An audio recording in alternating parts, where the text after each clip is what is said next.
Ladies and gentlemen, please welcome Bill Rickard, co-chair of the Teachers College Board of Trustees. As co-chairman of the Board of Trustees of Teachers College, I have the honor of officially opening today's ceremony. On behalf of the entire community at Teachers College, as we celebrate our 125th anniversary, I welcome you to the 2013 Doctoral Hooding Ceremony. And it is now my very great pleasure to introduce the President of Teachers College, Susan H. Fuhrman. Welcome to this exceptionally joyous occasion when we honor the talented, energetic, and persevering men and women who have earned the right to be addressed as doctor. Congratulations, doctors, you made it.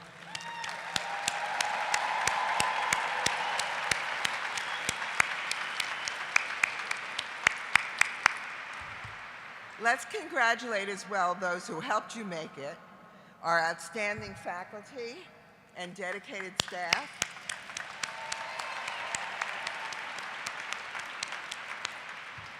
and of course all your family members and partners who are here today as well.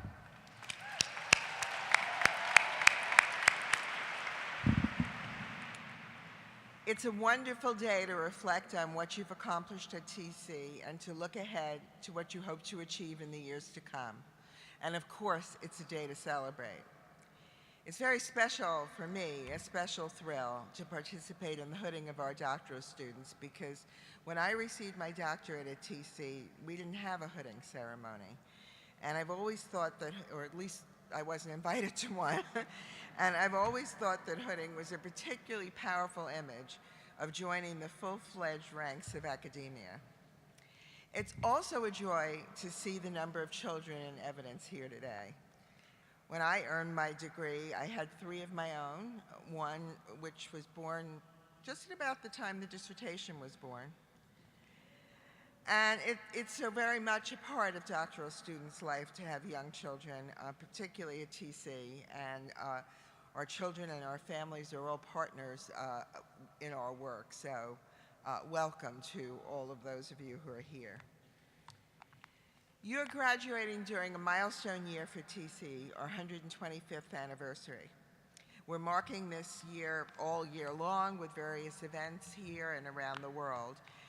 But of course, it's especially meaningful at graduation time when we launch another group of exceptional graduates into the world. I want you to know that you stand on the shoulders of giants, the leaders and pioneers who have walked the halls of TC over the decades and have helped to change the world in so many ways. I am particularly awed by the brilliance and insight of our founders and early leaders who nurtured this institution as a world-renowned center of new ideas, practices, and fields of inquiry. In fact, TC's visionaries also provided the blueprint for subsequent schools of education. As graduates, you can be rightly proud of the far-reaching influence of your alma mater.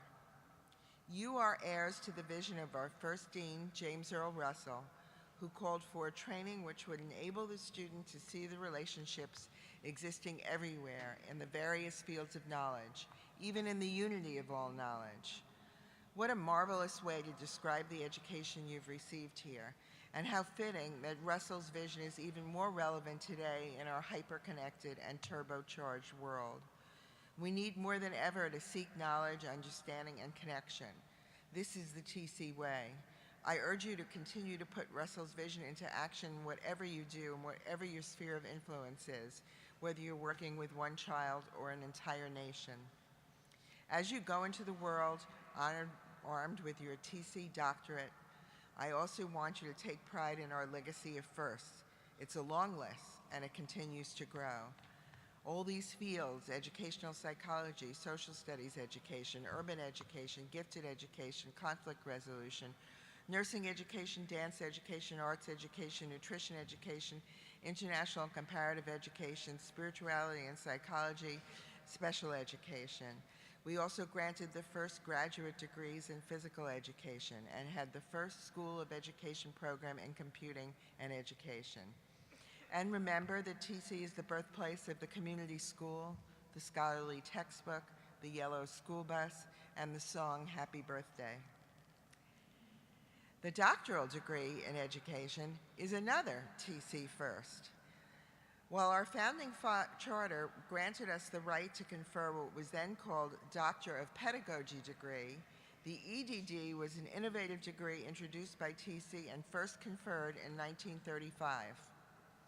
Together, the EDD and the PhD serve the range of professional and intellectual interests of TC students, which at the time always were from all over the world and from states all across the U.S., including generations of aspiring African American teachers from the South who were denied admission by institutions in their home states. Now in the 21st century, it's your time to create future TC firsts and your own legacy. Dave Wright took the long road to receiving his PhD in education policy from TC. Before he came, David had already retired from a full and varied career in corporate government and public policy positions, everything from leading worldwide government and political affairs for a Fortune 20 company to senior staff positions at the White House and the U.S. House of Representatives.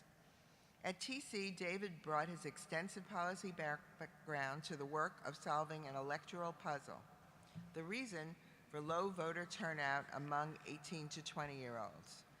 The existing research showed that the higher the level of education attainment, the more likely the person is to vote.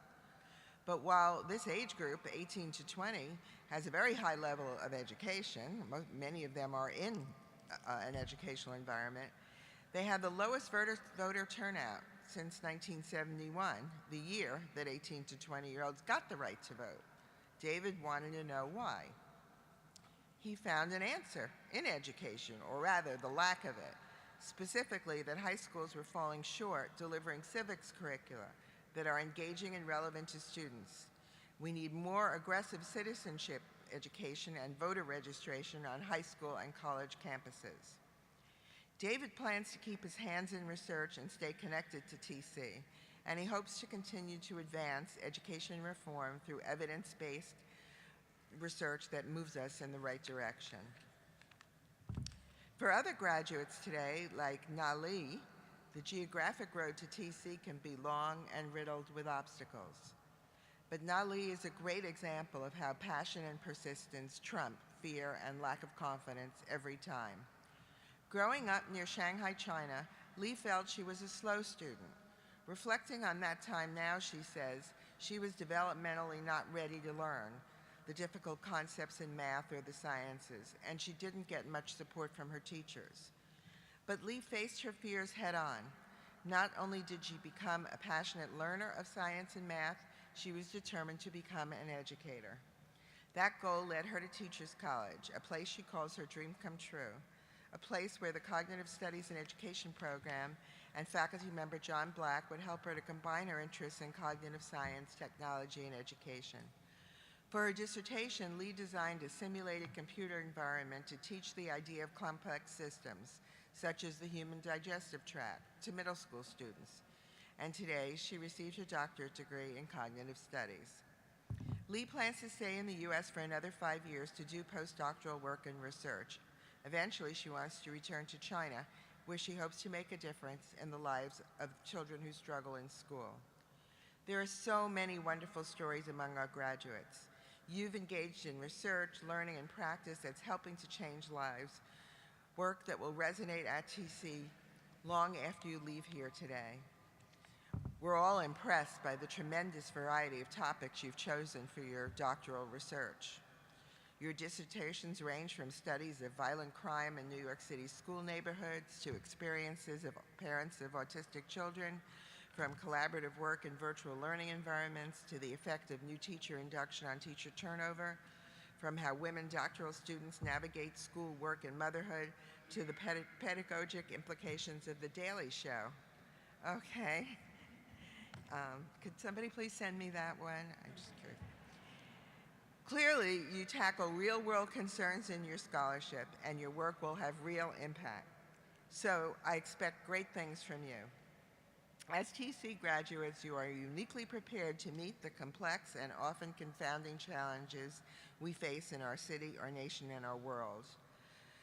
The challenges are very similar to those at the time of TC's founding. Industrialization and technology were creating both vast wealth and deep economic uncertainty. A vast new influx of people was pouring into the U.S. from nations around the world. Communities were grappling with issues of health, race relations, education, and crime. Sound familiar? We have much work ahead. We must transform our schools to ensure that every child has access to an excellent education. We must harness the power of technology and exciting new research on how the mind works to support more effective learning. We must help shape policy and practice on physical and mental health to address the most pressing needs in our communities, and so much more. TC has given you a strong foundation. Now it's up to you to put your own visions into action. This is your time to seize, your moment to make a difference. Despite challenges, I know that you can do this. As you go forth from here today, I urge you to honor the spirit of TC in all that you do. I want to leave you with the words of one of our founders, Nicholas Murray Butler, who wrote during another time of tremendous change and challenges, "Optimism is essential to achievement, and it's also the foundation of courage and true progress." Doctors, remember his words and look to the future with optimism and the courage to change the world. Thank you.